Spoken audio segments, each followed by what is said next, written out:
Hey everyone, welcome back to Be Not Afraid. I'm your host, Carrie Bartholomew, or Cara Marcel, depending on where you know me from. And on Tuesdays, I like to interview heroes, and this person is no exception. Today is National Trans Awareness Day, and my guest is a very outspoken person against um, gender affirming care and, quite frankly, the mutilization of children. So I'm obviously not going to hide what I think of those terms today. So Beth is extremely brave. She's out of California, and I think we'll just jump into the conversation. Thank you so much for being here, Beth.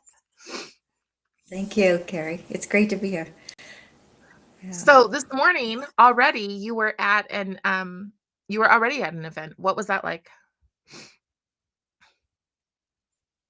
So, this is like, I guess, the opposite of Christmas Day for me, right? This is a Transgender Day of Visibility, and it's become a holiday that some of the school districts are celebrating in our local cities and counties. And I heard that Elk Grove Unified School District, which is about a half hour from where I am in Davis, California, in between San Francisco and Sacramento, that they were going to have the mayor of Elk Grove give a state of the city address and then also use it as an opportunity to celebrate the Transgender Day of Visibility. And so I thought I would go down there, and I brought my signs, and I brought the books, and I brought the breast binders, and I brought all the evidence I could gather that I've been collecting over the last few years. And I just did sort of like a one-person protest inside this civic community room. And then I did have a chance 3 minutes to speak during the public comment. And it was great because, they were sort of as a central focus, a woman who was a psychologist who calls herself a trans man. And so they brought on stage this woman who had, lost her hair. She was bald with facial hair and a mastectomy as the example of the trans man.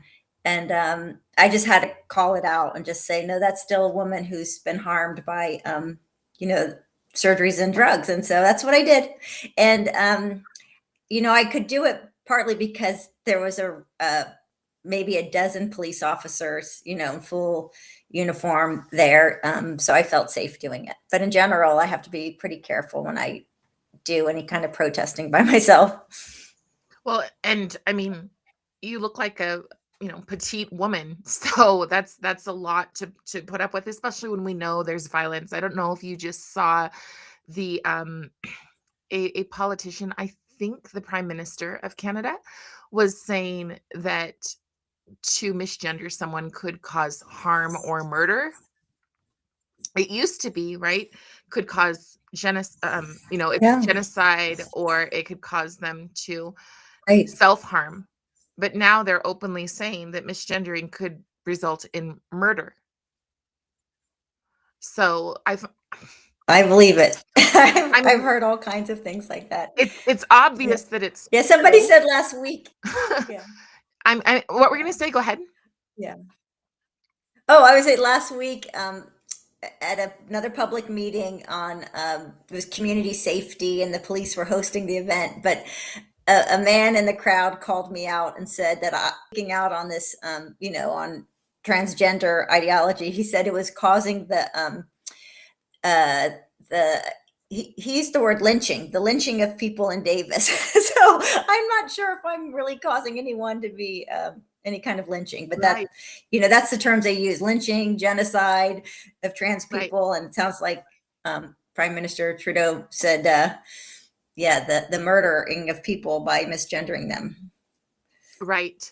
Well, and it wouldn't have been the Prime Minister, because it was Oh, a non-binary female in Canada who well, said that. I know who you're referring to. Yes, yes. Yeah, I did see that. So, what got you involved? I mean, have you always been this, like, Oh. going down in a blaze of glory parent who's Yeah, just, yeah, like, out that's, I there for the know. ride? Yeah, yeah. I think half the town or more thinks I'm, the crazy woman in town, and then there's a good percent of people who think I'm just speaking courageously about what I've seen happen in our town. But I got involved in 2018 when my daughter first started identifying as transgender, along with many of her friends. Within her, she's very, gifted and creative, intellectual. But then also, What they would call many of these girls neurodivergent, also, yeah, I right? can't say that Mm, for sure, but she was a okay. or is a National Merit Scholar in Perfect Math Uh-huh. SAT. So she has a photographic memory and was reading, 3 or 4 years ahead of her grade level, as well as her friends who were also trans identified, right? These are very bright girls. And, one of the girls in her seventh grade honors class had come out as a trans boy over sixth grade, between sixth and seventh grade. And so many of the girls in her friend group, theater and choir, and in these honors classes, were all taking on trans identities around the same time. And, girls like to emulate each other. And, I was a kid of the 80s. So, we had a lot of anorexia and bulimia at my high Right. school and especially at my college in the running crowd. So, Right. yeah, you influence each other. And so when I saw that with my daughter, I immediately knew that something wasn't right. And I could not find a lot of resources because this was 7 years ago. But I did get a hold of some really good information from Jesse Singal in the Atlantic, and then one other endocrinologist on the East Coast, Wilone. And I was able to work with my daughter's psychiatrist to delay any kind of medicalization. And then she sort of desisted from her trans identity, which, girls will do that if you give them a chance to mature. And it might take 3 to 5 years.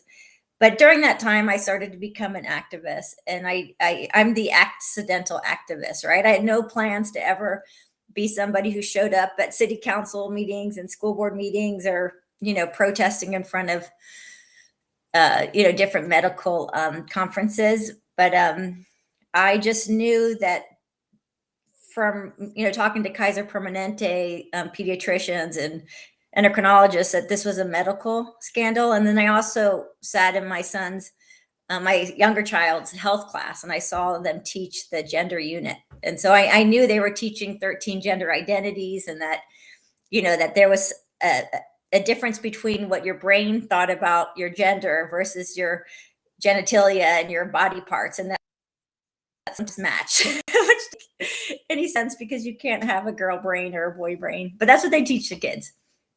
It's called the At what age? genderbread person. At, at what age? They start teaching that in fifth grade. Is when they start bringing in the curriculum. But I have these library books. Anyways, I've got a dozen of these books, but these are the books that they have in kindergarten and first grade, in the Davis schools or California schools that talk about trans kids. And so a kindergarten teacher is going to start with 5 or 6 year olds, kind of introducing this idea. And there's flags in the classroom and in the elementary school at every grade. And we do in California, we have tampons in the boys' bathroom. For any school that's third grade and up, it's required by the state. And so here at Davis, that's at every elementary school. So the bathroom that the boys use in kindergarten, first grade, they have tampons. That's or sanitary napkins. Right. Which they'll Yeah. how? No one, even early maturing girls, kindergarten and first grade, that's not a thing. So Yeah. the earliest like prematuring girls that I've seen have been 8 when they start to have breasts Yeah. developing early, right? Um, Right. but Yeah. kindergarten and first grade, all they normally know is that the opposite gender is gross. That's kind of Yeah. where they are at Right. that. Hmm.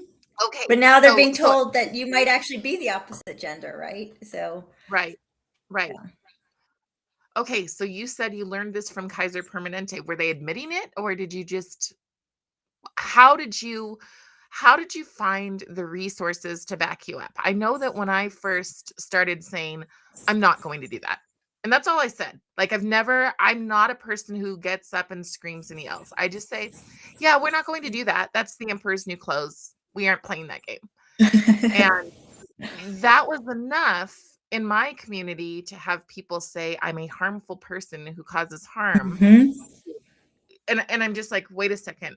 I'm harmful for telling the absolute biological truth and just saying I'm not going to Right. participate. I've not even said you Right. can't participate. I've just said Right. I'm not going to, and I'm going to give a Yeah. voice to all the people who feel that they don't need to. That's it. Yeah. So, do you do this alone? Your lighting is Um, a little bit, I don't know if you've got more light, but it's well, very dark. But it is oh what it is. shoot. It's okay. Oh, here, let me try this. Okay. Does There you that, go. Much better. Yeah. oh, So, okay. is that better? Yes. So tell me. Okay. So good Okay. question though. How did I know that Kaiser Permanente? Yes. That's a good question. So Yes. my daughter was just 13 years old. We were at a wellness visit. She's experiencing some dizziness, and we were in the wellness visit, and my ex-husband, he was in the room as well because we were divorced parents, and we would both go to my daughter's and my son's doctor visits. And so we were both in the room. He started using he, him pronouns and this new name my daughter wanted to be called. And the pediatrician's face just lit up. She was so excited about this. And she said directly to my daughter, "Oh, I hear your father using, pronouns. Can I, what name would you like to have in your records? Or can I mark down that you have these new pronouns?" And then, my daughter answered. And then the pediatrician said, "Well, I just want you to know that Kaiser Permanente has a gender clinic called the Proud Clinic in Oakland. And it's a one-stop shop." That was the word she used, where you can talk to an endocrinologist, a gender specialist, a social worker, and an OBGYN. And so my daughter got excited, and we left. And then the next day I called the pediatrician and I said, I'm livid. I said, we were there for a dizziness situation. We were not there to talk about gender affirming care or whatever this is. How could you have introduced that idea to my daughter without first checking with? And she said, she had some like answer like, "Oh, we know it's life saving. We know it helps with suicide ideation. It's safe. It's." And so I asked her, well, who would prescribe puberty blockers and hormones to my daughter? And she said it would be the endocrinologist and the endocrinologist. I spoke to them, and he admitted, and I have it in an email which I've shared with the Federal Trade Commission. He said, this is WPATH standards and the Endocrinology Society, and that he said, we know it reduces suicide ideation. And I said, well, what are the long-term studies? If I put my daughter on these drugs, what are the long-term studies of where she'll be 20, 30 years from now? And he said, well, we don't know because it's emerging science. That was the word he used. It's an emerging science. And I said, well, then my daughter would be the guinea pig, right? because you don't know, the safety of this. And so Right. that just really woke me up. It shook me. It shook me to the core that my child would be the one to be experimented on. And so I got, in some ways, very lucky. We allowed the social transition, but not any medicalizing until she was 18. And she grew out of it, around her senior year. Have you done So I've been sharing those records. no. So Oh, go ahead. have you spoken to Christine Seafin on critical therapy antidote? Have you done that podcast? No, I don't think so. No, I should Okay. maybe Yeah, do that. I will That would definitely be connect that'd you be with them. amazing. Yeah. Because they do a I lot did do this on this undercover. subject. Yeah. Yeah, Yeah. I did no, this go ahead. You did this undercover story undercover? too. Yeah. Yeah, So okay. that was 2.5 years ago. And it did get a lot of attention. Maybe, I don't know, 700, Yeah. 800,000 views. People, So people saw it. It didn't make mainstream media, which, is always unfortunate because it's just covered by, um, you know, more conservative news outlets. But I did do some podcasts about the story, and I think it's been really helpful. They've actually used it for Chloe Cole's lawsuit. It's, my declaration is in there with all of my evidence from the undercover story. But I was Yeah. approved for top surgery and a total hysterectomy, gender affirming hysterectomy, and phalloplasty all over Zoom in just a few months. So I know it's a medical scandal. Yeah, I said I'm non-binary, and they said, "Well, what can we give you? Here's our whole list of all the gender affirming procedures," Wow. and they were trying to upsell me, like, you don't Right. you don't need just top surgery. What about bottom surgery? What about body Wow. contouring? And you know, yeah. So So tell me about this. I mean, we have so many people who are going through this, and are they paying for it? Are are are the I didn't know families this at the footing the time. bill? Yeah. So Kaiser, I didn't realize this, but like 80% of gender affirming care, I think is the number. 80% is being covered by Medi-Cal, or it's like Medicaid for California. So for, people Right. that are low income that are getting government assistance, and then that government assistance is paying for all these procedures. So it was only $100 copay for top surgery because it's outpatient, and it was $200 copay for the hysterectomy and the phalloplasty. And the surgeons charge, or they make 25,000 on a top surgery and about 135,000 on a phalloplasty. So it doesn't look like much for the patient, but all of the members or all of the taxpayers are kind of footing the bill. So Right. yeah, it's and I was over 18, but I still made the point that it didn't matter if I told them that I had an eating disorder, that I had mental illness in my family, that I was a survivor of sexual assault. Like that was just swept under the rug. And it's like, well, that's in the past. Now you're non-binary, and these are the things you want. So we want to help you. So, and Help my you. daughter was 17 when I started doing the undercover story, and I just was hoping that I could make a difference before she turned 18. Yeah. So what was your daughter's progression? Because you said that um she desisted. She got to a point where that was not she did not Yeah. want to do. How did that happen? Did you guys have, and if you don't feel comfortable telling me, it's perfectly fine. But did you have battles? It sounds like your husband was on board with it, or your ex-husband was on board with it. Hmm. Did you have And the battles within stepmom. the Yeah. yeah. So did the Hmm. stepmom 'cause Yeah. I'll just be honest, it seems like it's the awfuls who are pushing this, the affluent white liberal women, right? Yeah. Um, She's younger too. And so I think that might be why it was easy for her to believe it. And I was a white liberal educated woman. I not until COVID lockdown and this trans stuff did I wake up. So, I voted Democrat every year of my life until 2021, and now I just vote red. but I can well, see how those are my how favorite stories. It's yeah. my favorite stories when Yeah. people wake up. However, I do like I live in Utah, and we have the gender affirming care for therapy. So I'm interested to find out. That's the reel I was making before I jumped on, because I'm interested to Um, find out if that's going to change. Now, remember, Utah is supposedly a red state. We have tons of elected officials who put an elected R official. next to their name, Yeah. but they're also, you know, we're also a gender affirming state.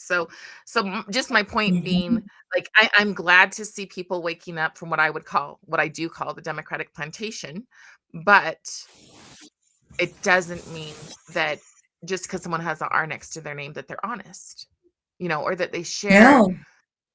common sense. Just common Right. sense. Like, you can tell a child, especially if you're starting them as early as kindergarten with these books, whatever you tell them, they're going to believe. I'll just give you an Right. example. I told my students the first week of school, I'm like, I want to get to know you. And my intention was to show them how easy an adult can manipulate kids. That was, I teach in the homeschool world and I can, right? And so I told them that I was driving to school. And as I was driving to school, I saw a place that said free puppies. And so the kids go, "Oh, how cute." And I said, so I stopped in to see the puppies. And I said, then I saw that the puppies who weren't getting adopted happened to be puppies that kind of look like those, like a Holstein cow. They were the ones with like black with polka dots, right? Dalmatian basically. And then so I said, maybe if you draw a poster about a puppy, and I just wanted to show them how fast, because they were supposed to draw a picture about their own life. How fast could I get them to change their mind? And then I started making ridiculous things like, well, the puppy had one blue eye and one brown eye. So making them change that. And then I was like, and now the saddest thing is that there were three puppies that only had one leg. And watching the kids change the poster based on how easy it is as an adult to manipulate them. And then I just told them everybody has an agenda because it's important. Sadly, it's important that our young kids know this, right? So I said, Right. everybody has an agenda. My agenda is to help you want to be lifelong learners. Hmm. But if I wanted to play that game in the creepy way, it would have been very possible to do. Hmm. And I know that that may sound like, where in the world did she go with this? But where I went with this is No. those books. Yeah. Hold them up again. I mean, these books are for little kids. Yeah. Yeah. The other You one. guys, ask that in our little tiny rural libraries. These exact books are Yeah. sitting in our libraries right now. And when parents say, "Hey, could we just get like a rainbow sticker put on them, something that lets us know what we're getting?" The librarians in our little tiny rural towns say no. They say no because their focus is on being, quote, "safe and welcoming" or inclusive. And what that really means is introducing your kids to LGBTQIA, which honestly has nothing to do with caring about whether they are gay kids, same-sex attracted kids. So here's a book. What's going on in that book? Oh, yeah. What So this is just an example that I got. This is a book from our public school, but it's also, sorry, public library. It's also in the schools. yeah, It's called If You're a Kid Named Gavin. It's like based on a true story, but it's just a girl who's overweight and likes her cats, likes arts and crafts, but she's not allowed to use the boys' bathroom at school. And she becomes a trans activist and just talks about how she was able to go to meetings and convince everybody that she's trans, and so now she works with the ACLU, as an activist. So this is just like one example of a girl who's awkward and finds out she's a trans boy and then becomes an activist. But here's another one. This one's called Jacob's Room to Choose. This is a very common banned book, but this is also available in Davis schools.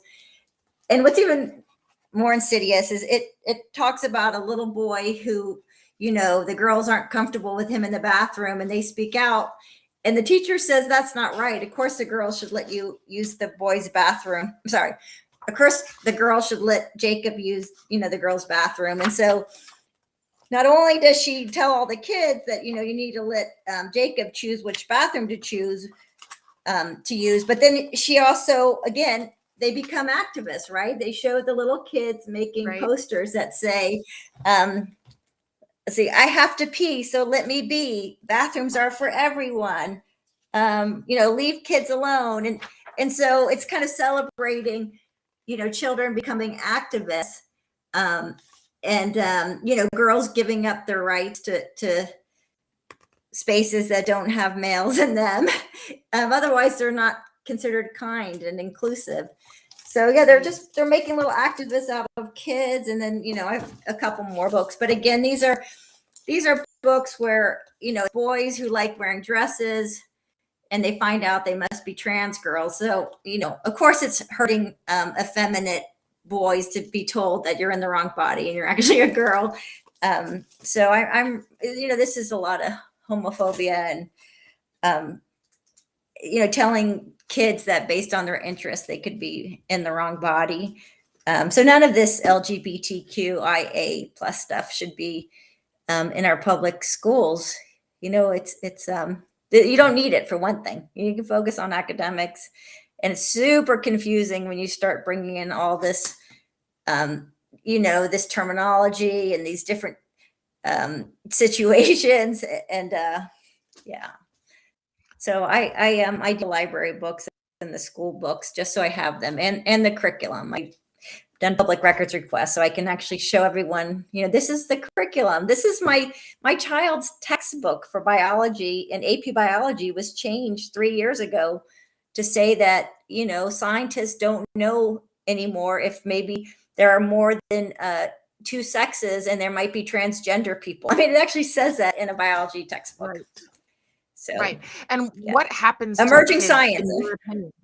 Right. What happens to the kids in your opinions when they're sitting there reading something that they believe strongly to be not true? Yeah. Well, I mean, Oh, yes. So, I don't think there's that many kids in my town who are that strong, or have parents who instilled in them this critical thinking, or suspicion, like what you're talking about here, that teachers have agendas, and teachers unions have agendas, and so I'm sure for the we're so blue, so democratic in this town that that we don't have a Club America, TPUSA club. right. I'm not sure. I just can't imagine a kid being strong enough to say anything at school. I have kids say things to me all the time, thanking me. If I'm speaking in front of a school, they'll come over and whisper and thank me, or I've gotten text messages and direct messages where people thank me. But they've been told if they even question it or speak out, they might be suspended from school. It's considered hate speech. It's not inclusive.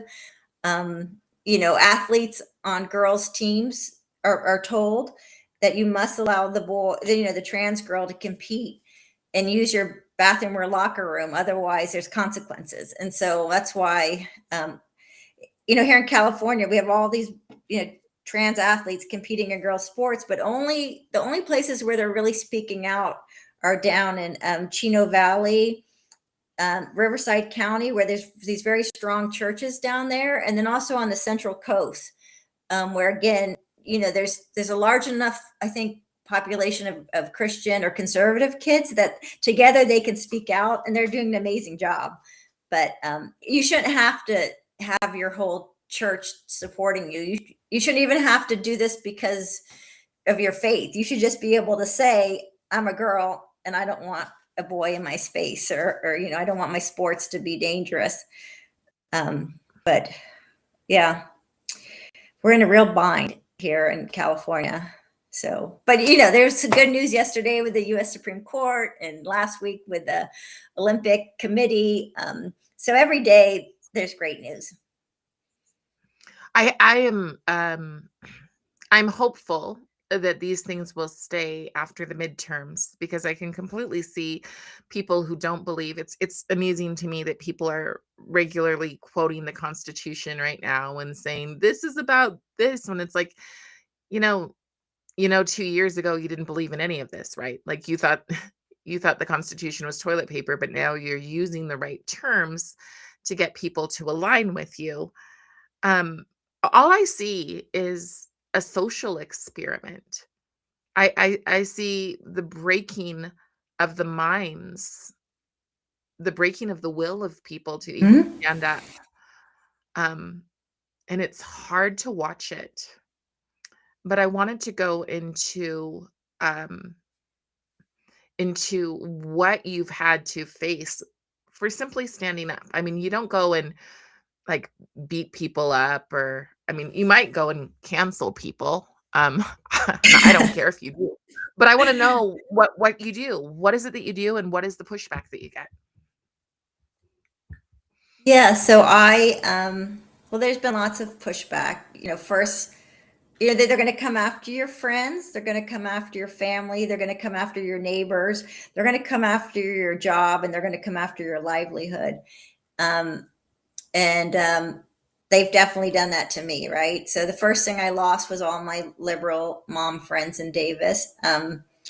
You know, a little bit hard at first, but then you realize, wow, I don't have to censor myself, or not speak what I really think coffee, or when I'm at a wine night or doing something with friends, because whenever I brought up this situation with my daughter, or with women being raped by incarcerated men in the prisons, or any issue, Leah Thomas dominating and swimming, Yeah. even though he's William Thomas. Anyways, they would just dismiss me, and they would just make me feel like that I was too focused on this topic. So I lost my friend, easy. And then there was some estrangement with my daughter, but not for many years. So that's really fortunate. I got to stay real close to her until she was 17. And then, there was like that no contact moment that I kind of expected that might be coming as an activist. And I understand, of course you want to align with your friends, and nobody wants to have an activist parent. So I feel terrible. Okay. And then the last thing, was my job. And so I was put on 8 months of paid investigatory leave from my job. And you know what was the straw that broke the camel's back was actually me speaking out on the drag queens at my hotel lobby in Hawaii. And it went very viral, a couple million views, where I'm like confronting these drag queens. And I was really talking about the medical scandal, because, my son had learned that cross dressing was very normal, heterosexual boys, and that, cross dressing and drag queens are just, a healthy, wholesome way to like explore. And then trans women are just women that were born as, they were assigned male at birth, but over time they realized they were trans women. So to me, they all kind of went together as part of the curriculum. And so I spoke out, and they, these drag queens did a video of me as well. So it went viral kind of on both sides. But our chancellor, the UC Davis, University of California, Davis, they wrote a statement condemning my behavior, saying that it was not inclusive, it didn't represent the university. And here I was on vacation, right? Free speech, this is Wow. America. I'm just sharing my views, and they used it to cancel me, or defame me at my job. And I was off for 8 months. And when I came back, every office, in our research unit at the university had flags up, the Progress Pride flag. So the directors, the lead researchers, it was like I came back into this war zone, and everyone's, against me. And I lasted another 4 months. But yeah, there was a petition to have me fired that was by 7,000. I don't know if they're movements, but it was like a student petition to get Beth Borne. And they weren't able to fire me for work conduct, or doing anything wrong. So but they did find a way to say that the budget change, President Trump's administration took away some funding for transportation at the university, and they said that's why I'm going to be laid off 4 months after I came back. And I'm working with attorneys, because I don't believe I was fairly laid off. I had 11 years Right. seniority and perfect performance reviews. So I've had a lot more time since then to speak out.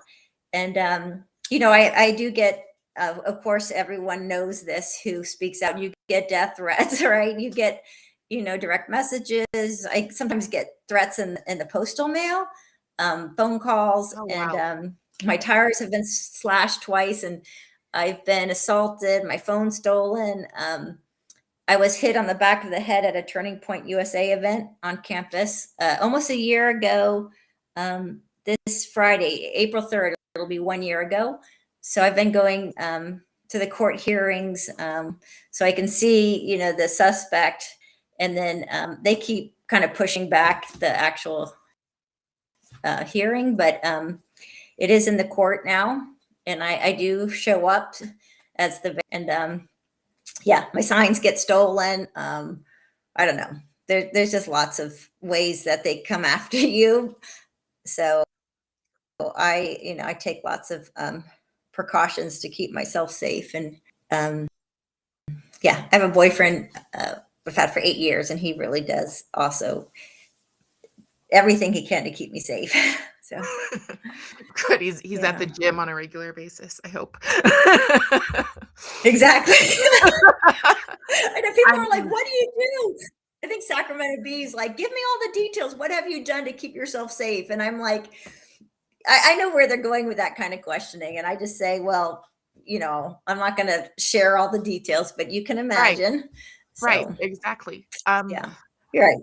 I mean, and we will get into that, but somebody just wrote, "What a nightmare," and I just want to hit, yes, exactly. It is very much a nightmare. However, worse of a nightmare, at least this is the way I feel, and I'd love to hear how you feel about this, but worse of a nightmare is the idea that multiple generations will adopt this. I'll use the term kindness, and I used it the other day because, it was no kings, and people had put guillotines up around, around the Salt Lake Temple, actually, and so people had put guillotines up, and this is supposedly the kindest state. Um, how afraid are you? Oh, I I couldn't live with myself without speaking out, and so I have my integrity, which is worth a lot. And I would be equally afraid if I wasn't speaking out, because see these girls with their, you know, they've lost their breaths. I've seen a couple girls still in surgical tape, on the university campus. Um, so that's just as scary to me, is to be somebody who's staying silent not not speaking out. Uh, Yeah, so I just try to focus on staying busy and doing everything I can, and knowing that I do it from a place of and caring for these people, and these trans identified people, especially the young ones. They're the sweetest, quirkiest, fun kids around. I want to see all of them safe. I'm not. I have right, you know even the college kids, even the kid who hit me, who of course, a trans identified man, uh, who's calling himself a woman. When I'm in the courtroom, I still have nothing but compassion for this young man. Even if he did hit me, he's been told that I am hateful or bigoted or transphobic. All my signs said on the university campus was, "Why so many girls having double mastectomies?" I mean, that's not hateful. That's a question. So yeah. So, yeah. you said that you said you were with Turning Point, or that you had gone to a Turning Point. Did you work with them? Did you specifically work with them? You I did get to know some of the Davis students at the university who were doing. They were the Davis College Republicans. They hosted Riley Gaines a year and a half ago, or maybe it was 2.5 years ago now. And so I got to meet Riley and be really a part of that event, and it was awesome. But my friend from the Bay Area, they turned around when they saw, that I was like 85 full masked and riot gear, police officers from around the region, private security guards, and then they saw trans Tifa, like, I don't know, 50 guys in masks, and coming at us. And so they got freaked out. They left. They vandalized the school. Yeah, I mean, Riley Gaines is what, 5'2" and 110 pounds. And so they couldn't handle having a woman talk about, her right to sports and About spaces free of fairness. men. Let's call it that. Yeah, about Fairness. fairness, exactly. Yeah. Fairness and dignity, privacy. But Oh, okay. So Turning Point USA, though, I did see, the reason why I went to their event was I saw they had a table as I was walking through the university, and I grabbed their flyer, and they said they were going to have the officer, Tatum, Brandon Tatum. He's a Mhm, retired mhm. police officer from Arizona.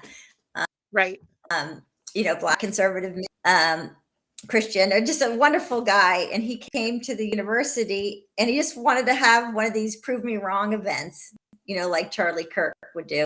And, they went again crazy, just like they did with Riley Gaines. They came onto the campus fully masked, about 30 of them, and they ripped up their booth. I mean, this is before I arrived. So this was nothing to do with me, because I was still, parking my car.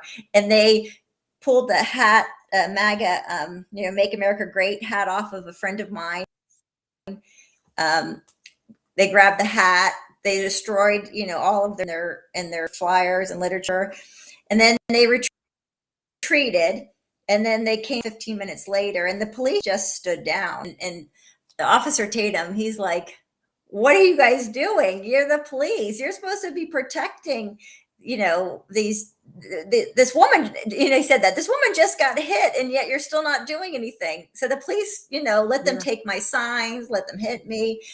Um, and that's a real problem. We've basically told our police officers, we have this cops off campus group. Well, you see it with the anti-ICE, right? It's like, it's okay for Mhm. people to be anti law enforcement, if you're protecting some marginalized group, right? And so we have a really unsafe situation for just anyone who's speaking out, because you don't know if the police will protect you. We But in have a general, the two-tiered police have been justice wonderful. system. I just, yeah, We have a two-tiered yeah, justice system.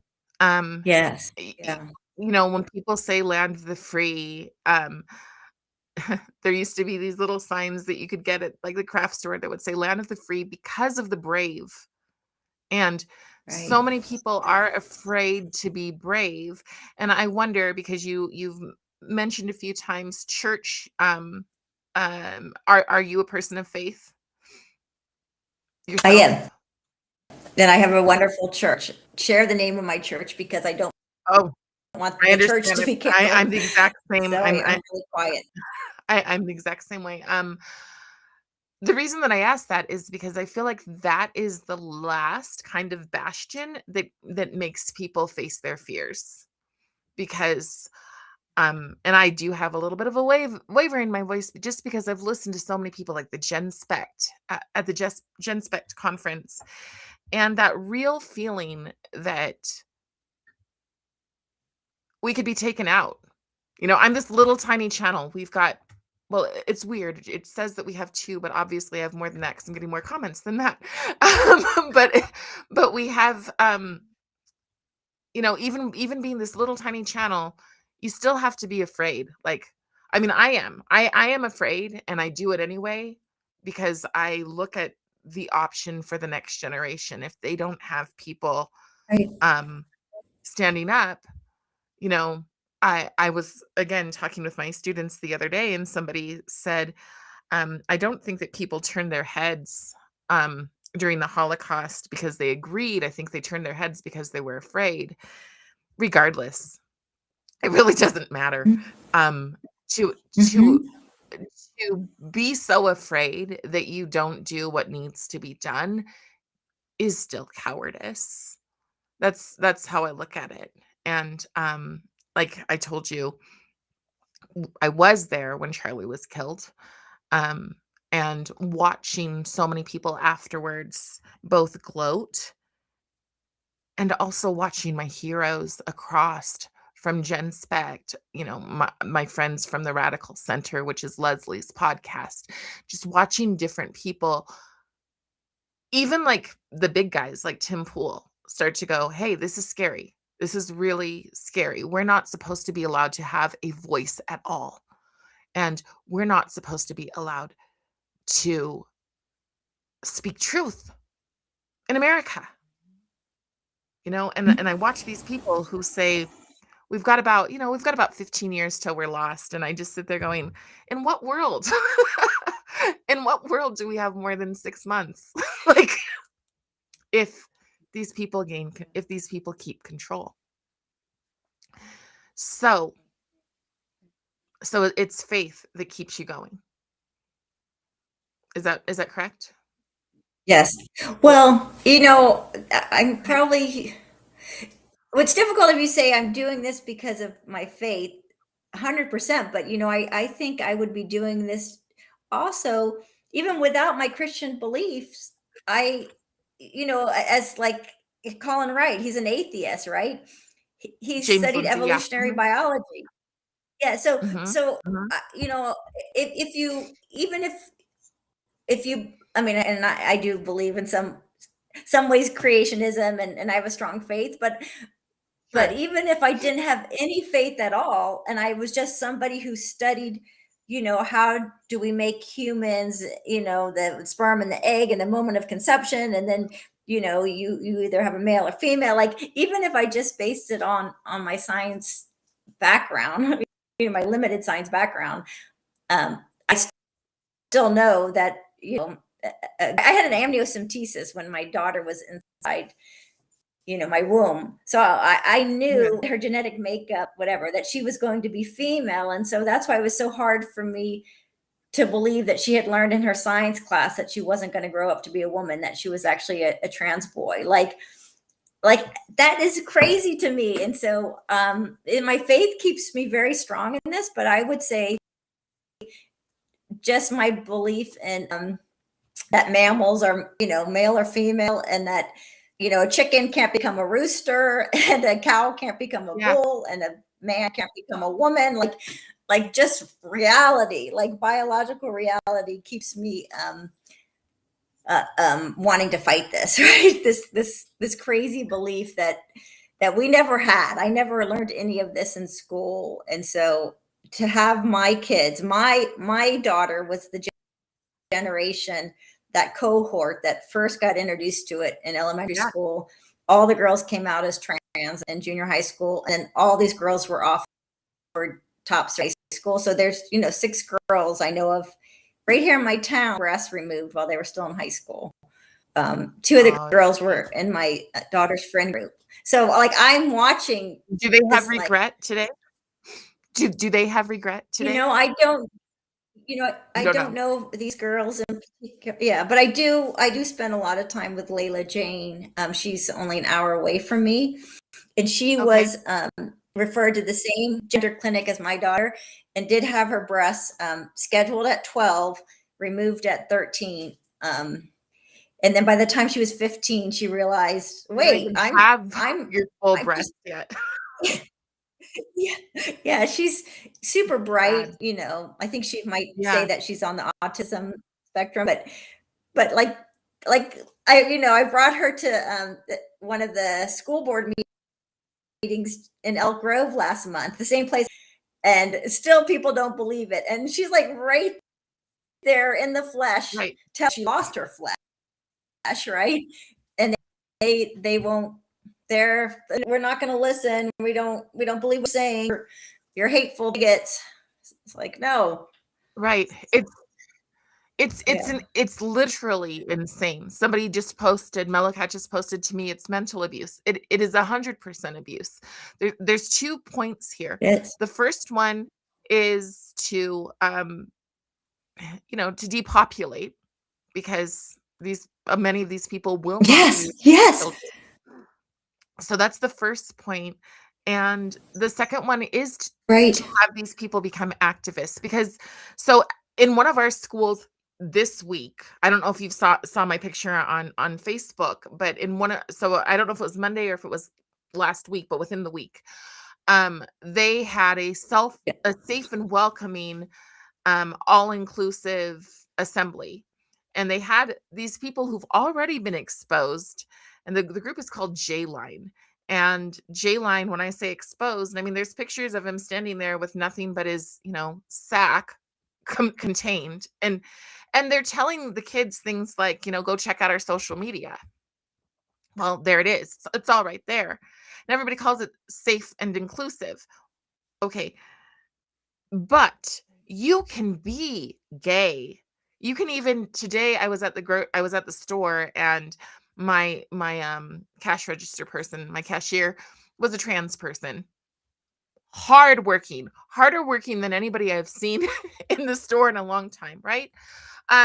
Totally decent, totally normal. I mean, you know, person. And I just thought, you can be this without being an activist. You can. Um, but that's not the goal, which is why there are people who will say, hey, if you're gay, but you're not on the front lines, then you're not really queer. So turning our kids queer is simply Mm-hmm. Mm-hmm. rejecting anything ever that's normal. That's the goal here. Yes, yes. It- Yeah. And It so is. It's if queer they can theory. mutilate kids, It's not, yeah. go ahead. Go ahead. What were you saying? Oh no, just like exactly what you're saying. This isn't about homosexuality and lesbian, gay, bisexual. This is about queer theory of like, yeah, breaking apart family units, bringing in anything that's not normal, right? Is part of Right. queer theory. And so, yeah. And then of Right. course being an activist, like you're saying. And the thing Yeah. is yes, somebody just put queer is political. Absolutely, queer is political, but it's a Right. very specific kind of political in which nothing is ever allowed to be normal. So you start with the traditional family. Well, that's a big, huge problem. And so then you say, well, divorce families, and you normalize divorce. And so then once divorce is normalized, then you get to the next thing. Well, to be divorced is, that's fine, but that's still level of privilege. So let's go to same-sex attraction. Okay, well, now same-sex attraction is normalized and nobody has an issue with it. So now Mhm. what's the next? And you just constantly have to, and then you wonder why people let Epstein float by. And I'm not a person who that's not in my Mhm. wheelhouse, but nothing Mhm. can be normal. It all has to be about Mhm. destroying, destroying, destroying, destroying, and then eventually you get to utopia. Mhm. But what has to happen in the between, that's the stuff that I'm not okay with. And Yeah. I'm not okay with, for me, because I will meet my maker and I want to be able to hear those words, well done. But I do think that we have to be um, generous or factual or whatever, in terms of we need this big tent of people who are committed to common sense, who are committed to truth. Um, yes, abolishing the gender binary. I'm just reading some of the notes here. The queer people I Yeah. know aren't gay. They're just bitter about, yes, the prevailing social order here. Absolutely. Right. Bitterness is a part of it. Robbing these kids of joy, Right. making them miserable. One, you make them miserable, they need a lifelong therapist. A therapist Mhm. Mhm. today Mhm. is focused on social justice. There you have Right. exceptions to the rule, but mostly Right. they're focused on social justice. They're focused on tearing families apart. Um, Yep. like you, and I think arguably they're focused on creating militant young people. And I think that that is something we Mhm. cannot, um, it is foolish to say that that is a harmful idea when the numbers show what the numbers show. So many of these terrible shootings, you know? When Charlie was killed, he was killed Well, right after to somebody asked those questions. Go ahead. What are you gonna say, Beth? Sorry. yeah. Oh, I was going to say part of to this queer theory, what's introduced in the schools is the idea that a trusted adult is somebody else besides your parents. And so they teach kids real young now that the trusted adult could be your teacher, your school counselor, your principal, could be your coach, could be a neighbor, could be, the parents of one of your friends. So trusted adults, these are safe zones. Your parents might be a trusted person, but a trusted person is anybody who wants your sexuality, your gender identity, and makes you feel comfortable. And they teach that in elementary school. And right now in Davis and Woodland, which is 20 minutes away, we've had 2 teachers, both young women, charged with child rape. And in both cases, the victim was a 13-year-old boy. So why do we have teachers, young women, having, doing sex acts or raping 13-year-old boys? I have 6 in my district And right we now. can't even talk about it. We can't even talk about it. Like, Yeah, you're not allowed to say, yeah, why are we telling kids that the trusted adult is their teacher and not their parent? right. And why are we saying, they teach all this stuff about consent. So kids are Yep, taught that, you can consent to some kind of sexual act if you feel comfortable inside you and it makes you feel good.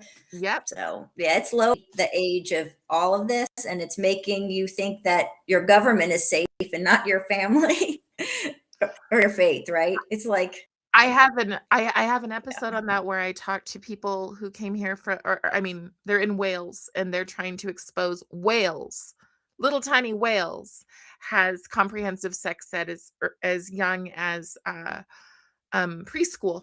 And they are supposed to, one of the exercises they had them do is use a washable marker and circle on their body where it feels good to be touched.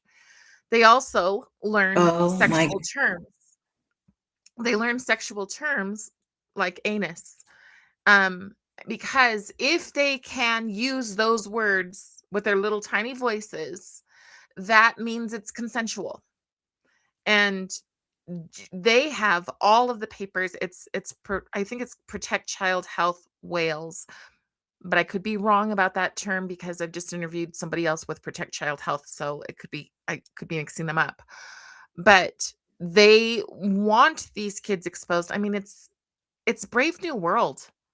The beginning of Brave New World has, a kid who gets in trouble for not wanting to play around sexually, and he's a child. So I'm just going to look at some of these. Somebody said color revolutionaries. I think that we could go one step further and call it rainbow revolutionaries. Um, that's that's that's where we're at. They are teaching kids not to project their own personal boundaries. Absolutely, they're not supposed to have boundaries. That's the whole thing about teaching them to swallow lies. Mm-hmm. Anything is acceptable. Whatever you feel is acceptable. And if you don't feel it, then you might be a bad person.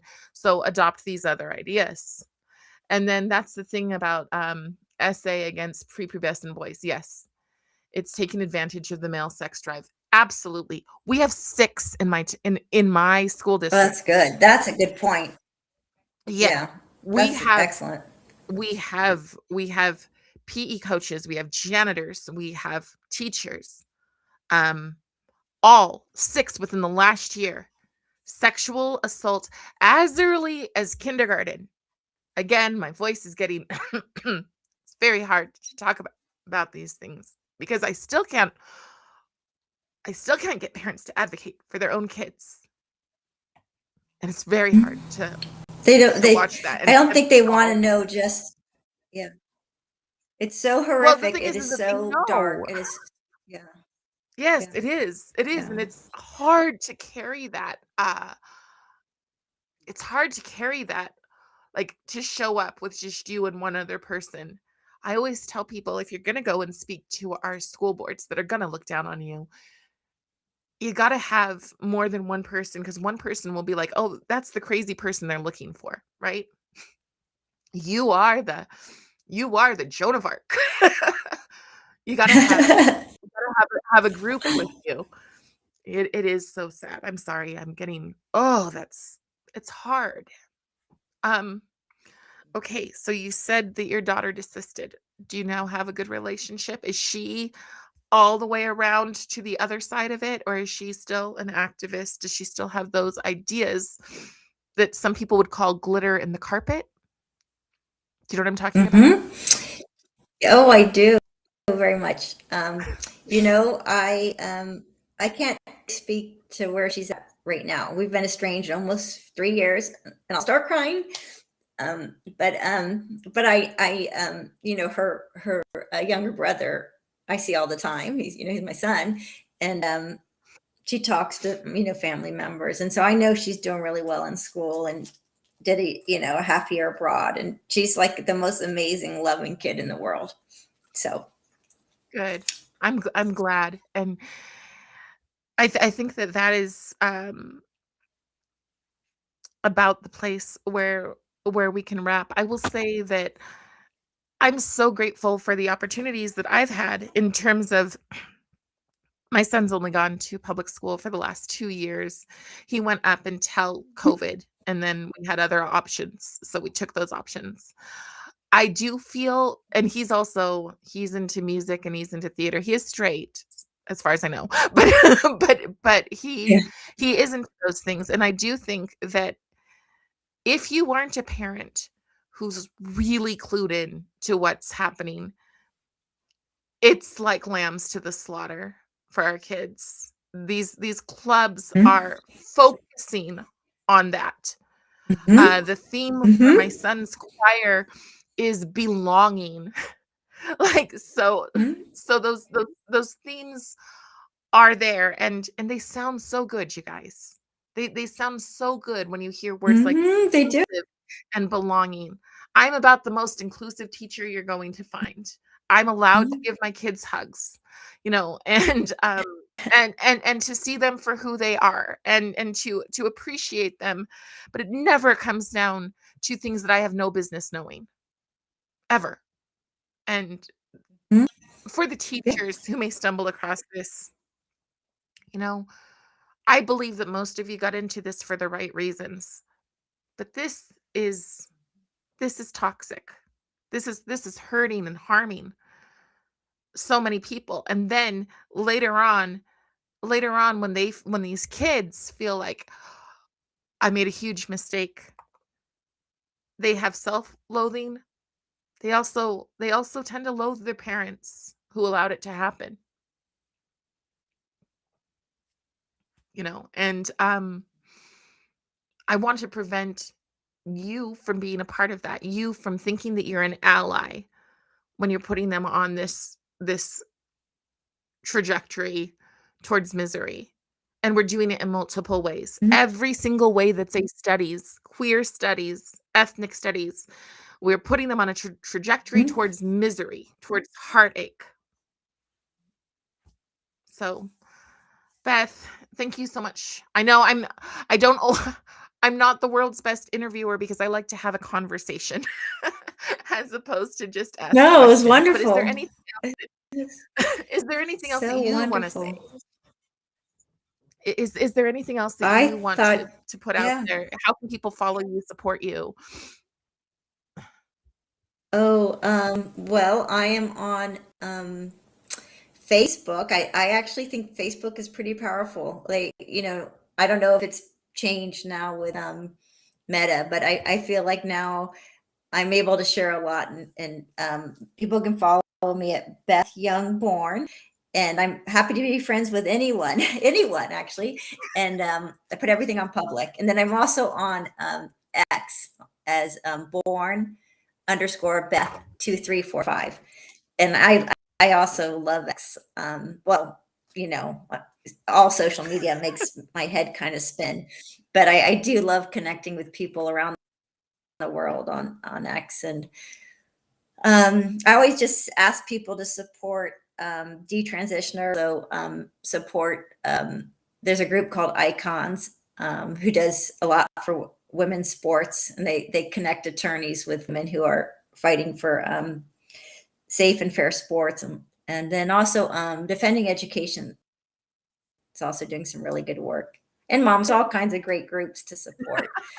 But yeah, I just really appreciate anybody who speaks out, even if it's at the grocery store or to your neighbor, to your child's school teacher, because I think Yeah, the one-on-one conversations too, we can just keep bringing awareness and asking questions. So I always tell yeah. people be in love with truth, be so in love with it that you are repelled Mhm. by the idea of telling a lie.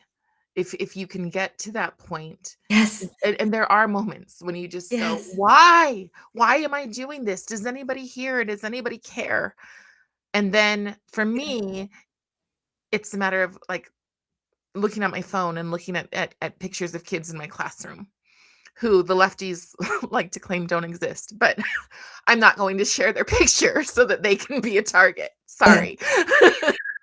But let me just look at we've got a lot of love in the comments. Hugs, ladies. It's hard to watch the neglect. It does exasperate some children's PTSD from already. It absolutely does. Absolutely. One of the things for me that made me go, whoa, they're really targeting the group that I would have been in as a biracial former foster child with polycystic ovarian syndrome. All of that is stuff that they would have targeted and put me on the Oh my trans list, God. you know? Yes. Yes. And It and is. Those 3 things and autism, right? But you hit 3 of the yes, big ones right there. right, exactly. Yep. And the thing is that arguably some of these people believe that some people have less value than others. And if they can't procreate, then so be it. And I think that that's a real factor that makes me angry. And then just a lot of blessings and trying to apply sexual liberation across the board from a social constructivist ideology is going to lead to more abused boys and more monstrous men. Yeah. Yeah, because Mhm. these boys are, I mean, Yep. even if they're essayed by female teachers, they're gonna loathe who they are, and Mhm. that can very easily Mhm. whether they loathe by being more physically, and that happy place where the most rage is seems to be the trans, uh, I think it's called trans woman, anyways, the male identifying as a woman, and especially if they learn to hate women.